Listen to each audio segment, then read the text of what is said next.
주신 말씀 사무엘상 12장 1절로 12절까지 보겠습니다. 사무엘상 12장 1절로 12절의 말씀, 우리 먼저는 1절로 5절까지 보겠습니다.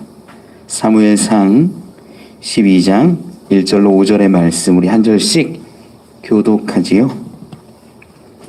사무엘이 온 이스라엘에게 이르되, 보라, 너희가 내게 한 말을 내가 다 듣고 너희 위에 왕을 세웠더니 이제 왕이 너희 앞에 출입하느니라. 보라, 나이 늙어 머리가 휘어졌고 내 아들들도 너희와 함께 있느니라. 내가 어려서부터 오늘까지 너희 앞에 출입하였거니와 내가 여기 있나니 여호와 앞과 그의 기름 부음을 받은 자 앞에서 내게 대하여 증언하라. 내가 누구의 소를 빼앗았느냐, 누구의 나귀를 빼앗았느냐, 누구를 속였느냐, 누구를 압제하였느냐, 내 눈을 흐리게 하는 뇌물을 누구의 손에서 받았느냐. 그리하였으면 내가 그것을 너희에게 갚으리라 하니. 그들이 이르되 당신이 우리를 속이지 아니하였고 압제하지 아니하였고 누구의 손에서든지 아무것도 빼앗은 것이 없나이다 하니라. 함께 읽지요. 사무엘이 백성에게 이르되 너희가 내 손에서 아무것도 찾아낸 것이 없음을 여호와께서 너희에게 대하여 증언하시며 그의 기름 부음을 받은 자도 오늘 증언하니라 하니. 그들이 이르되 그가 증언하시나이다 하니라. 아멘. 아멘. 감사합니다. 우리는 지금 사무엘상 11장 지나서 12장에 이제 들어왔습니다. 9장에서 11장까지의 이야기가 사울에 대한 이야기예요. 여러분, 사울이 어떠한 과정을 거쳐서 이 왕이 되는지 우리는 쭉 보았습니다. 그는 기본적인 성심을 좀 면면히 보면 뽑혔을 때, 제비 뽑혔을 때도 진보다리 사이에 숨는 그러한 소심해 보이는, 연약해 보이는 그러한 성정을 가진 사람이었어요. 그러다 보니까 하나님이 그를 왕으로 세우실 때 여러 가지 징조들, 증표들을 보여주셨죠. 여러분 기억하는 거 어떤 거 있습니까? 네, 막 말하려니까 또 쉽지 않아요. 첫 번째, 이 사무엘을 만났을 때 기름 부음 받았던 것도 기억하고, 그 제사장의 음식을 먹었던 것도 기억하고, 제사장의 음식을 먹었다라는 건 제사장이 되었다라는 건데 정말로 그러하게 소재의 제물을 누군가에게 떡 두 덩이를 받아서 여호와의 전에 올라갔던, 하나님의 산성에 올라갔던 장면들도 기억하지요. 그리고 집으로 가지 않고 하나님 전에서 있으면서 예언하고 어떤 찬양하는 그러한 모습들, 선지자와 같은 모습도 우리는 보았습니다. 그리고 또 수많은 백성 12지파 가운데서 제비 뽑아서 하나님이 왕으로 삼으셨음을 보여주는 그러한 일들도 있었지요.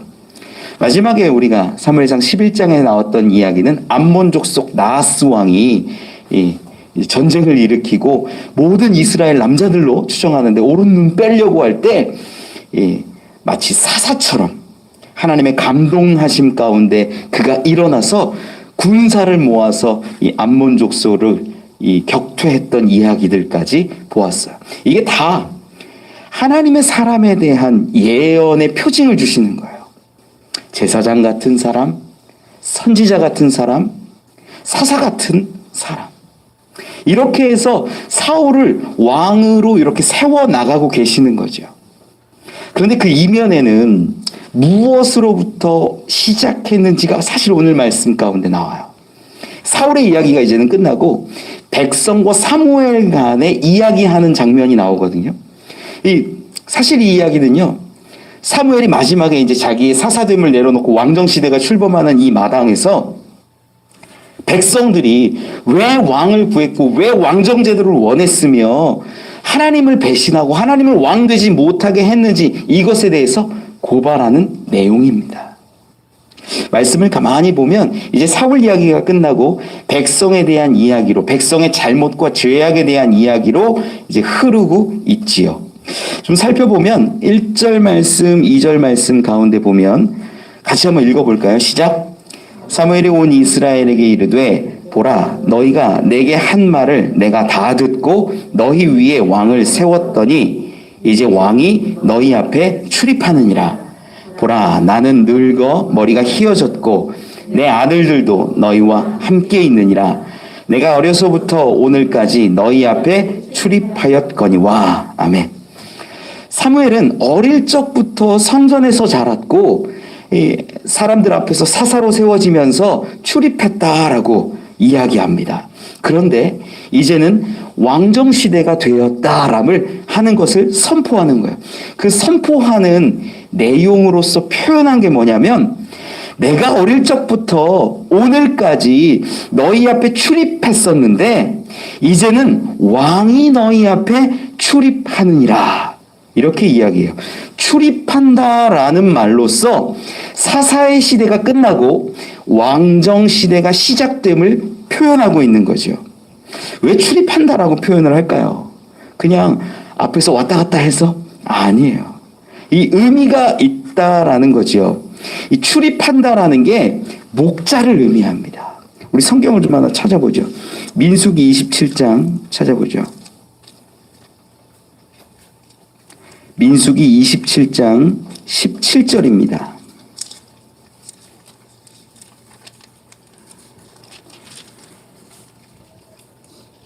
민수기 27장 17절 말씀 같이 한번 읽어보죠.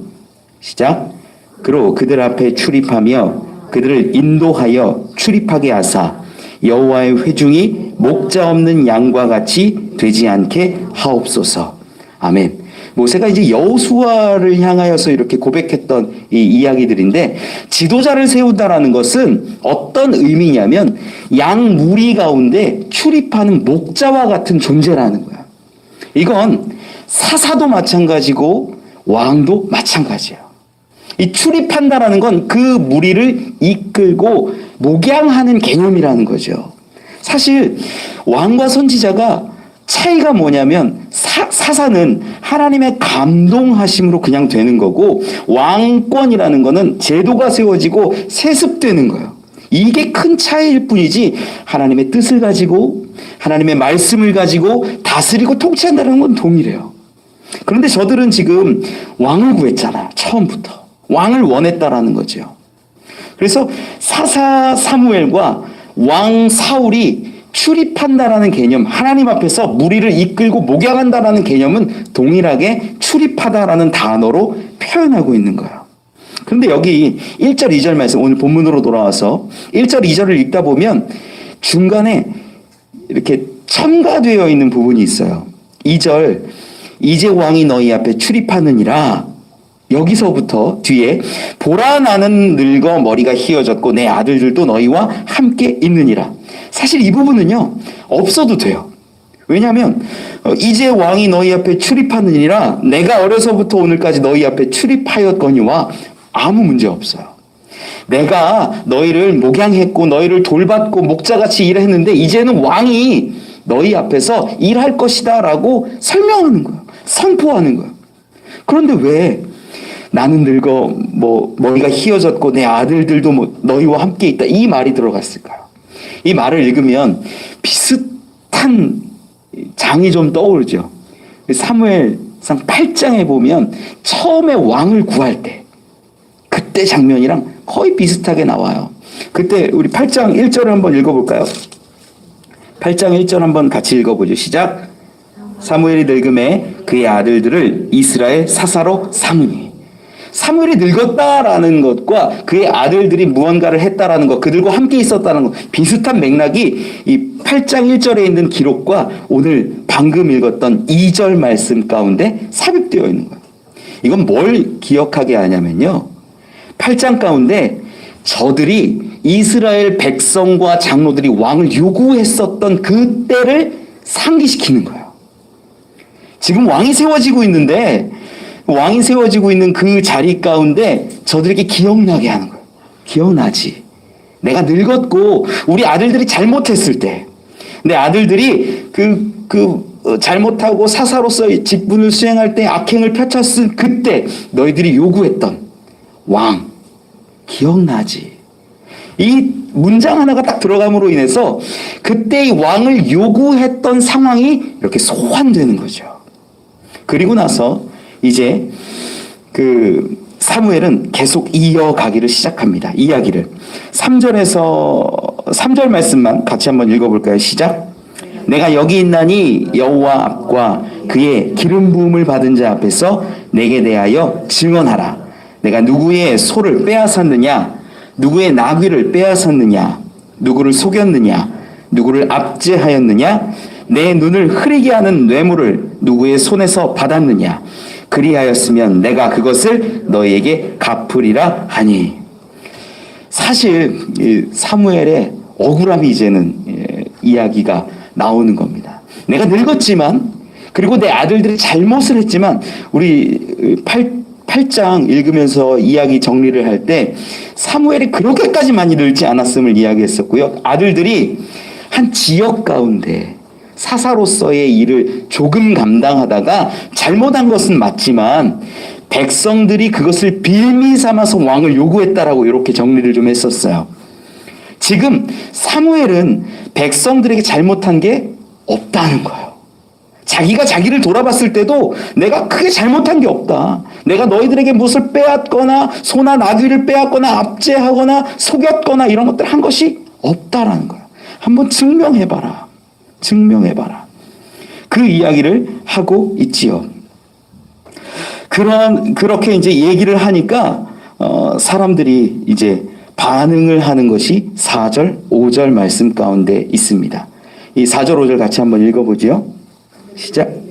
그들이 이르되 우리를 속이지 아니하였고 압제하지 아니하였고 누구의 손에서든지 아무것도 빼앗은 것이 없나이다 하니라. 사무엘이 백성에게 이르되 너희가 내 손에서 아무것도 찾아낸 것이 없음을 여호와께서 너희에게 대하여 증언하시며 그의 기름 부음을 받은 자도 오늘 증언하느니라 하니 그들이 이르되 그가 증언하시나이다 하니라. 아멘. 이 율법 가운데에 보면 무슨 죄가 있어서 문제 제기를 할 때는 한 명의 증인을 세우지 않습니다. 2명 이상의 증인을 세우게 되어 있는 거예요. 신명기 19장 15절 가운데 기록되어 있는 말씀이죠.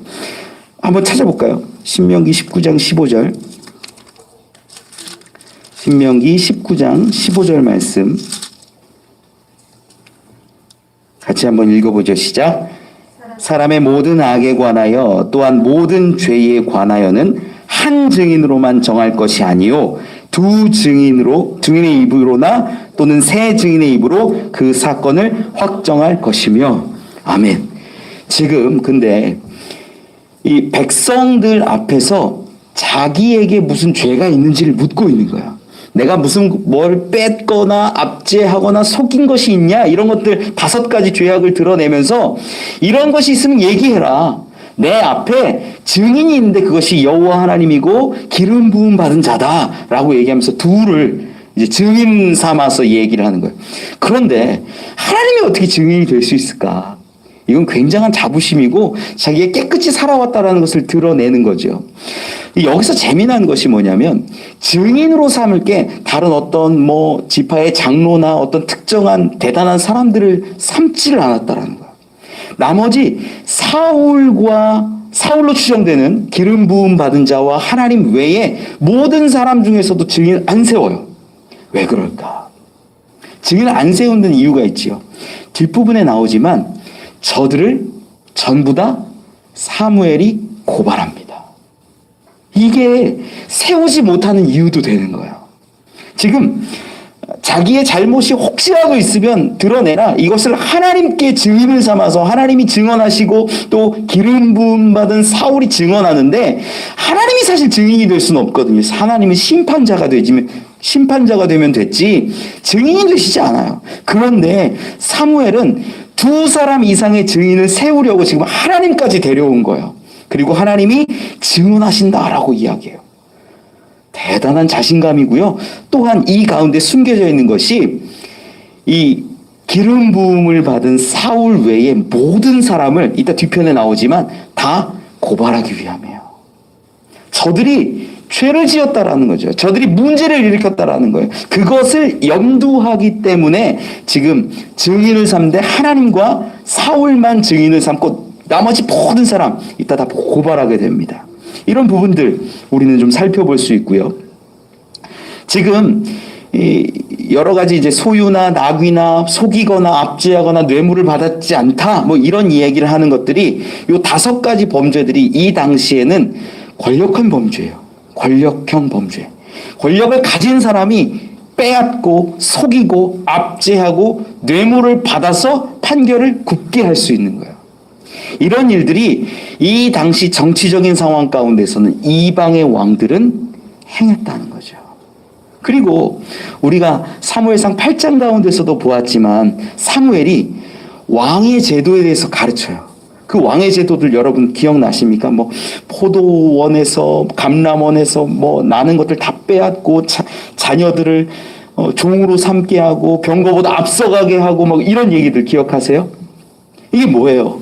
이미 왕은 그러한 삶을 살고 있다는 걸 가르치고 이야기한 거예요. 그리고 지금 왕이 세워진다면 그렇게 할 수도 있다라는 것을 다시 한번 이야기해 주는 거죠. 자기는 사사로서 살면서 하나님의 뜻을 저버리지 않고 올곧게 살았는데 왕이라는 제도는 이러하게 흘러간다라는 것을 다시 한번 설명해 주는 것이고, 이제 사울이 같이 있었을 거 아니에요. 증인의 자리에 있었으니까.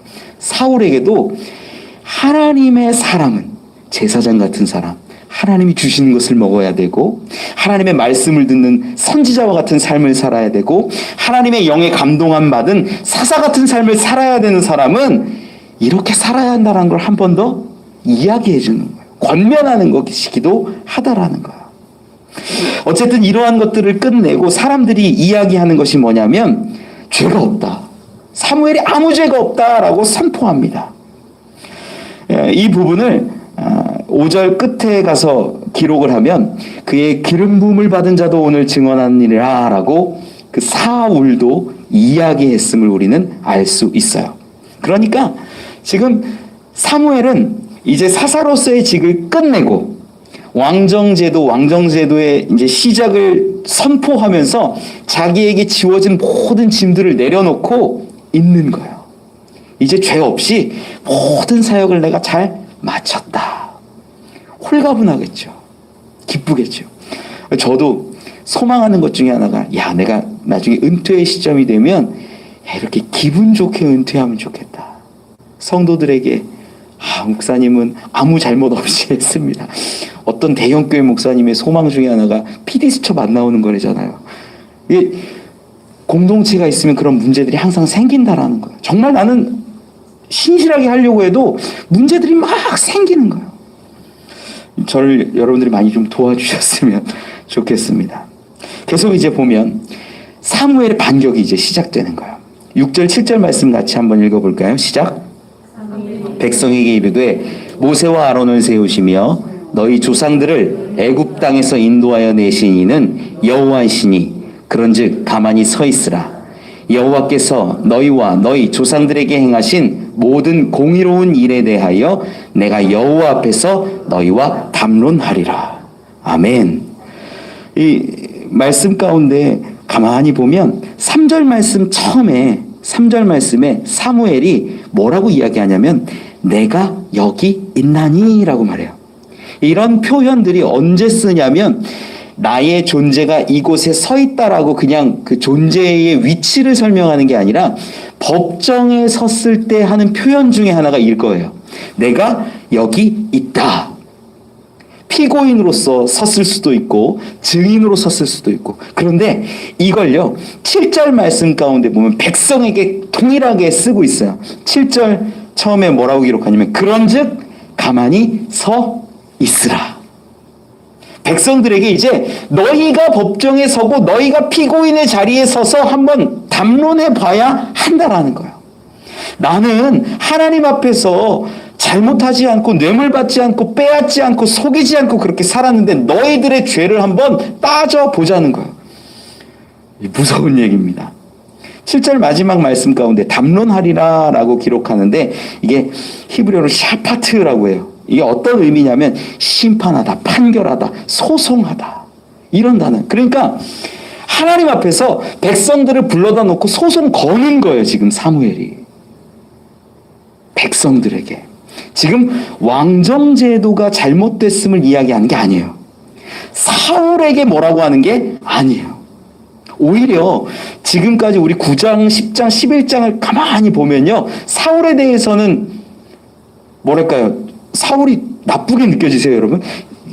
고정관념 깨고 보세요. 고정관념을 깨고 9장, 10장, 11장에 있어서만 사울을 한번 보시면 그는요, 하나님께 쓰임 받은 사람이에요. 승리도 했잖아요. 이스라엘을 구원하는데 사사처럼 여호와의 영이 임하여서 감동으로 승리했잖아요. 그는 하나님의 쓰임을 받고 하나님이 이렇게 만들어 가셨어요.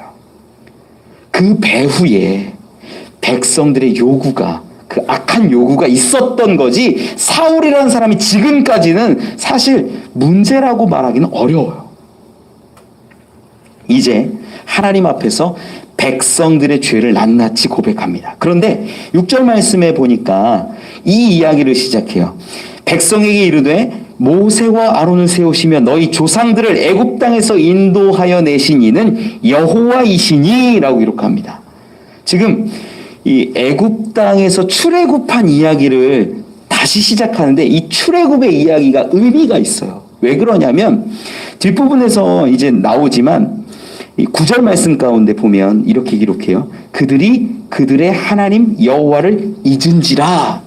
지금 이스라엘 가나안 땅에 있는 백성들이, 이스라엘의 백성들이 하나님을 잊고 뭐 바알과 아스타롯 이런 자들을 섬기고 우상 숭배했다 이 얘기를 하는 건데, 처음 시작을 어디서부터 시작을 하냐면 출애굽했을 때부터 시작을 하는 거예요. 여러분, 이 이스라엘 백성들이 애굽에 있을 때 하나님의 이름을 알았습니까? 몰랐습니까? 여러분, 잘 모르겠죠. 이스라엘 백성이 애굽에서 지내고 있을 때 하나님의 이름을 몰랐어요. 출애굽기 한번 보죠. 출애굽기 3장.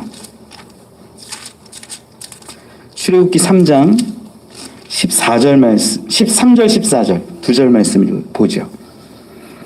출애굽기 3장 13절 14절 같이 읽어보죠. 시작.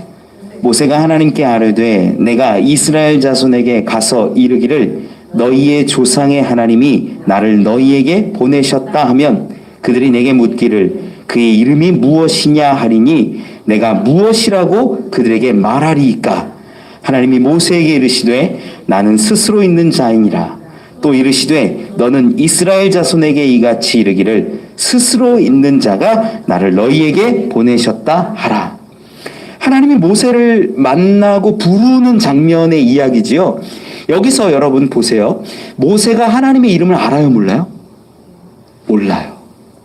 이스라엘 땅에서 40년을 살았고 광야로 나와서 하나님을 만났는데 하나님의 이름을 알지 못하는 거예요. 이스라엘 백성들이 430년 동안 애굽에서 종살이를 하고 있는데 하나님을 부르고는 있지만 고통 가운데 신음하고 있지만 하나님의 이름을 대부분 몰랐을 거예요. 모세도 모르는 것들이 이것들이 정황적인 배경이 되는 거죠. 그런데 하나님은 그 신음을 들으시죠. 그 신음을 들으시고 나를 부르는지 이름을 모르는데도 불구하고 하나님이 모세와 아론을 불러서 구원하는 일을 시작하시는 거예요. 근데 이 일이요, 지금 출애굽의 사건을 이 사무엘이 이야기를 하면서 가나안 땅으로 와서도 그 일이 계속 반복되고 있음을 이야기하는 거예요. 저들의 문제가 뭐냐면요, 9절 말씀에 기록된 대로 하나님 여호와를 잊은 거예요.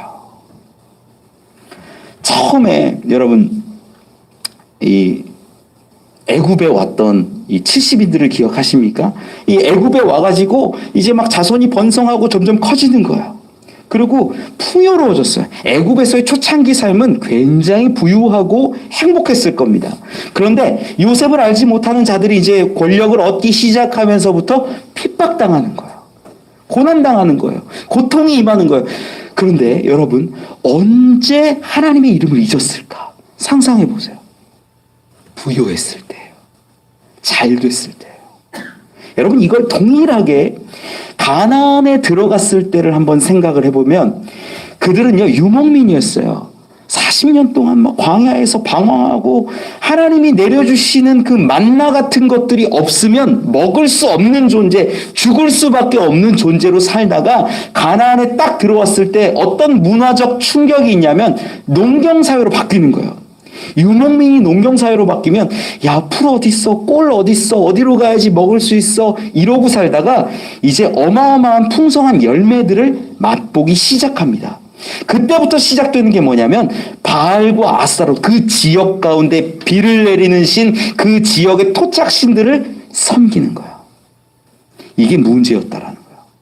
이게 하나님을 잊어버리는 근본의 시작입니다. 부요함이 오히려 하나님을 잊어버리게 한다라는 거예요. 그러면 어떤 문제가 생기냐면 하나님을 잊으니까 하나님은 이 가나안 족속들을 통하여서 그들을 치는 거예요. 그러면 또 하나님을 부릅니다.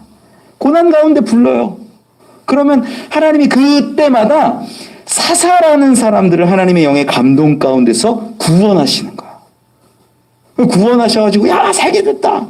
그럼 뭐예요? 또 잊어버리고 하나님을 잊어버린 채로 그냥 또 풍요한 삶을 살아가요. 그러면 또 하나님이 치세요. 가나안의 족속들을 통하여서. 이게요 사사시대에 계속된 스토리예요. 너무나 많은 이야기입니다. 그것의 근본이 어디로 가냐, 흘러가느냐, 애굽에서부터 이미 시작됐다라는 거예요. 다시 말씀 가운데로 돌아와서 오늘 본문으로 8절 9절 말씀 같이 한번 읽어볼까요? 시작. 야곱이 애굽에 들어간 후 너희 조상들이 여호와께 부르짖음에 여호와께서 모세와 아론을 보내사 그 두 사람으로 너희 조상들을 애굽에서 인도해내어 이곳에 살게 하셨으나 그들이 그들의 하나님 여호와를 잊은지라. 여호와께서 그들을 하솔 군사령관 시스라의 손과 블레셋 사람들의 손과 모압 왕의 손에 넘기셨더니 그들이 저희를 침해. 지금 이 이야기가 방금 제가 설명드린 말씀 가운데 쭉 이어지는 거예요. 애굽에서부터 풍요를 경험하면 하나님을 잊어버리는 겁니다. 그래서 여러분 가운데 너무 큰 부요함은 오히려 하나님을 잊게 만드는 문제가 될 수 있다는 걸 분명히 아셔야 돼요. 그래서 하나님 왜 이렇게 문제가 잘 풀립니까? 하나님 긴장합니다. 두렵습니다. 그렇게 고백하는 것도 우리 가운데 필요하겠지요. 10절 말씀 가운데는 이렇게 기록합니다. 오늘 본문으로 돌아와서 백성이 여호와께 부르짖어 이르되 우리가 여호와를 버리고 바알들과 아스다롯을 섬김으로 범죄하였나이다. 그러하오나 이제 우리를 원수들의 손에서 건져내셔서 그리하시면 우리가 주를 섬기겠나이다 하매. 11절 말씀 같이 읽어보죠. 시작. 여호와께서 여룻바알과 베단과 입다와 나 사무엘을 보내사 너희를 너희 사방 원수의 손에서 건져내사 너희에게 안전하게 살게 하셨거늘. 그때마다 사사들을 동원해서 구원하셨다라는 이야기예요. 이 여룻바알은 이 기드온입니다. 이 기드온의 다른 이름인데 기드온 여러분 어떤 사람인지 기억하세요? 기드온은요 이 걱정과 염려가 많은, 확신이 없는 사람. 하나님 이런 증거 보여주세요. 저런 증거 막 이런 얘기하는 거예요. 여러분 이 베단이라고 여기 기록되어 있는데 사실 베단이라는 사람이 누군지는 알 수 없는데 추정하기는 바락으로 우리가 추정을 합니다. 그리고 입다라는 사람, 서자로 태어났죠. 형제들에게 내쫓임 당해가지고 잡류들하고 살던 사람이에요. 그런데 그가 이스라엘을 구원해요.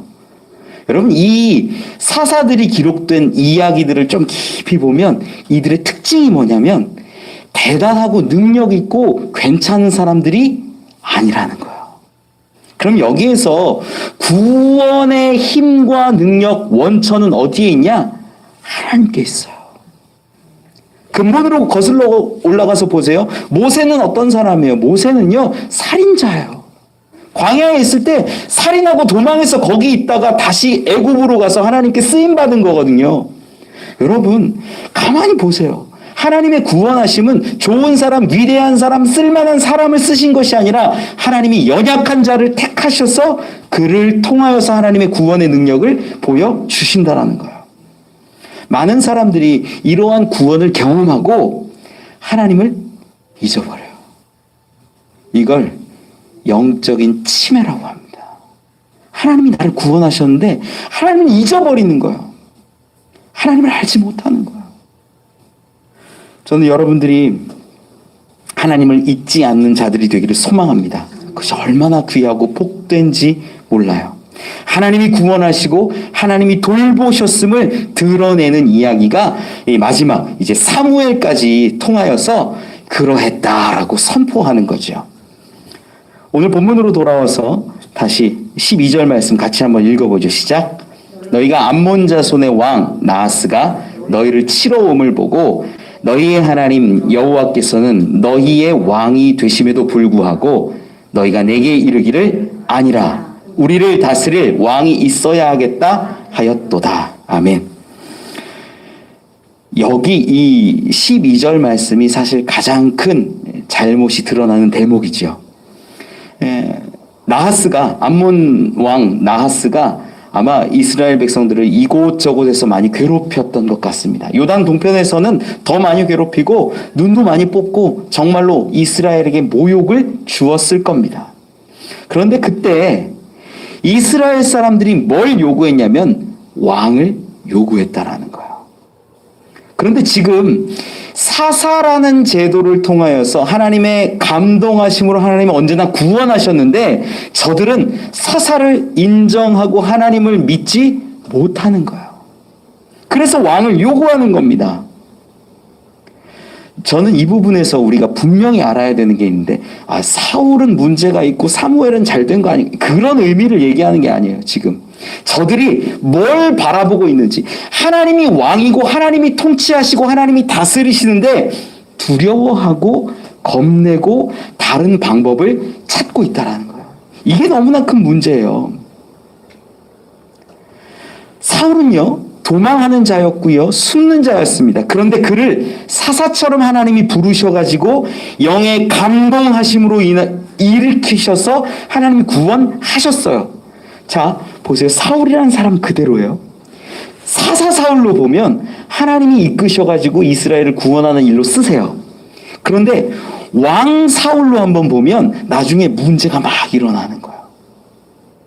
사울이라는 사람 개인적인 차원으로 이해를 하면 사울이 하나님께 온전하고 하나님을 따르는 모습이 됐으면 문제가 없었겠지만 지금 사울이 문제가 되었기 때문에 그렇게 흔들리는 거죠. 지금 이야기하고 있는 거는 왕정제도가 문제다, 뭐 사사제도가 더 좋다 이런 얘기를 하는 게 아니에요. 사실은 뭘 얘기하냐면 처음으로 돌아와서 보면 지금 백성들을 고발하고 있는데 뭘 고발하냐면 하나님이 왕 되신데 하나님이 아니라는 거예요. 이걸 고발하는 거예요.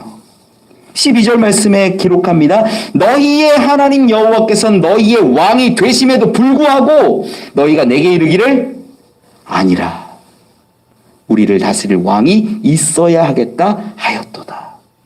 하나님이 왕이신데 아니라고 이야기를 하는 거예요. 지금 문제가 여기 있어요. 여기로부터 시작되는 거예요. 아니야. 왕이 있어야 돼. 사사제도 아니야. 사사제도 아니고 왕이 있어야 된다는데 하나님은 그들을요 깨닫게 하시는 거예요. 예정된 그 사울을 사사라는 제도로 구원하시는 걸 보여주셨어요. 놀라운 능력 아닙니까? 하나님이 마음을 먹으면 구원하시고 왕정이라는 제도가 중요한 게 아니라 하나님이 마음을 먹으면 하나님이 왕이시기 때문에 구원하시는데 저들은 제도에 집착하는 거예요. 두려우니까. 하나님을 왕으로 인정하지 않는 거예요. 이게 너무나 큰 문제였던 거죠. 사실은 하나님도요 왕정제도에 대해서 그렇게 부정만 하지 않으셨어요. 왕정제도는 이렇게 해라 말씀도 하셨잖아요. 우리 가운데 봤어요. 왕정제도가 때가 되면 이루어져야 함을 하나님도 아세요. 그리고 하나님이 예비하신 왕이 있었어요. 다윗이라는 왕, 하나님 마음에 합하고 하나님을 진짜 왕으로 여기고 하나님의 말씀대로 나라를 민족을 통치하는 그런 왕을 준비하고 계시는데 사람들이 원하는 왕은 싸움에 능하고 우리를 도와서 저 민족을 대적해서 승리해 줄 수 있는 왕을 구했다라는 거죠. 그래서 오늘 본문 가운데서도 보면 14절, 15절 같이 한번 읽어볼까요? 사무엘상 12장 14절, 15절 같이 한번 보죠. 시작. 너희가 만일 여호와를 경외하여 그를 섬기며 그의 목소리를 듣고 여호와의 명령을 거역하지 아니하며 또 너희와 너희를 다스리는 왕이 너희의 하나님 여호와를 따르면 좋겠지만은 너희가 만일 여호와의 목소리를 듣지 아니하고 여호와의 명령을 거역하면 여호와의 손이 너희의 조상들을 치신 것 같이 너희를 치실 것이라. 너희와 너희의 왕이 하나님 뜻 따라서 살아가면 괜찮은데, 좋은데, 그러면 괜찮고 이 왕정 제도도 좋은 제도인데 그렇지 않으면 하나님이 치실 것이다라고 말씀하는 거예요. 제도에 대한 이야기가 결국은 아니에요. 그 마음 가운데 하나님을 버리고 다른 것들을 의지하는 것이 진짜 큰 문제였다라는 거예요. 여러분, 이러한 장면들을 가지고 우리가 성경을 우리 삶에 좀 대입을 해보면 우리는 하나님을 왕으로 고백하고 인정하고 신앙생활도 정말 열심히 하시는데, 그래도 적어도 수요일날 오시는 분들은 신앙생활 얼마나 열심히 하시는 분들이에요. 그런데 마음 한켠에 세상의 문제와 어려움과 아픔이 찾아오면 다른 제도와 다른 방법들을 마음 가운데 품는다라는 거예요. 그것이 종교적으로 따지면 바알과 아스타로스를 섬기는 거고, 제도적으로 정치적으로 드러내면 왕정 제도를 구하는 거예요. 하나님이 왕이신데도 불구하고 내가 생각하는 세련된 방식으로 다른 길들을 찾고 다른 것들을 왕으로 섬기고 따르는 모습이라는 거예요. 그런 것들 중에 하나가 물질입니다. 건강입니다. 학식입니다. 능력입니다. 인맥입니다. 이런 수많은 것들을 바라보면서 하나님, 문제 있으면 돈이면 될 것 같아요. 어려움 있으면 사람 찾아가면 괜찮을 것 같아요. 이러면서 문제를 해결하려는 거예요. 여러분, 아니에요. 가장 중요한 건 사람이 하나님을 인정하고 하나님을 왕으로 바라보는 거예요. 지금 그래서 다시 한번 이 12장에 있는 이야기들을 쭉 보면 지금 왕정 제도를 비판한 것 같아요? 아니에요. 사울을 비난한 것 같아요? 아니에요. 사울에 대해서도 오히려 굉장히 친화적이죠. 왕정 제도 문제 아니에요. 진짜 문제는 백성들이 하나님께 아니다 하고 왕을 구하고 다른 것들을 찾은 것, 이것이 진짜 문제라는 겁니다. 여러분, 우리는요, 분명히 알아야 돼요. 하나님을 왕으로 인정하는 자가 진짜 하나님 나라의 백성이에요. 하나님도 섬기고 바알도 섬기는 모습이 아니라, 하나님도 섬기고 물질을 바라보고 물질을 내 해결의 중심으로 생각하는 것이 아니라 하나님만이 왕이 되어 주시는 것이 진짜 하나님 나라의 백성이라는 거예요. 저는 여러분들이 우선순위를 좀 분명히 하셨으면 좋겠어요. 아무리 걱정되고 두렵고 떨리더라도 세상은 우리를 압제하려고 우리를 멸망시키려는 것 같지만 세상의 것들을 혹은 우상적인 것들을 내 가운데 왕으로 삼는 순간 그것들이 우리를 족쇄 채운다라는 거예요. 여러분, 학식에, 돈에, 물질에, 성공에 붙잡혀서 하나님을 왕으로 세운 것을 잊어버리지 않기를 원합니다. 우리 하나님의 도우심을 기대하는 분들이 되셨으면 좋겠어요. 그러면 하나님은 제도가 중요한 게 아니라 하나님의 감동함 가운데 우리를 도우실 겁니다. 그 사울이라는 사람을 통하여서 똑같이 우리를 도우셨던 것처럼 하나님의 마음과 뜻만 있다면 우리를 일으키실 거예요. 그러한 하나님을 다시 한번 왕으로 인정하고 하나님 뜻 따라 살아갈 수 있는 저와 여러분들 되시기를 축원합니다. 우리 같이 찬양하고 기도하지요.